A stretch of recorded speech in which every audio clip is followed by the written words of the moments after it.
স্ত্রীকে কখনো মা বাপ সন্তান সন্ততির সামনে কোনো ভুল ত্রুটি হলে শাসন করবেন না। একা নিয়ে বুকে জড়িয়ে ধরে তার সমস্ত নেক কাজের স্বীকৃতি দিয়ে তারপরে বলবো যে এরকম একটা বিষয় আমি দুঃখ পাই নাই, তবে আমি চাই যে এটা তুমি কারেকশন করে নাও এবং আমি আল্লাহর দরবারে তোমার জন্য দোয়া করব। মাথায় হাত রেখে একটু দোয়া করে দেন। এর চাইতে বড় আর কোনো শাসন হয় না।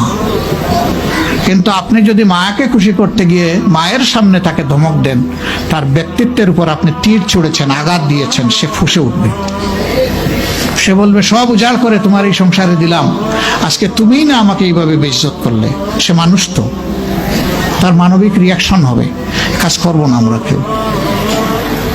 আমাদের জীবনের অংশ, আমাদের হাড়ের অংশ, আমাদের কলিজার অংশকে আমরা সেইভাবে সম্মান দিব ইনশাআল্লাহ।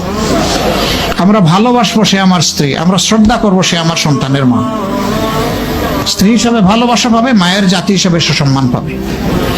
এই দুইটা ব্যালেন্স করে যদি আমরা চলি, গড় হবে জান্নাতের টুকরা ইনশাআল্লাহ।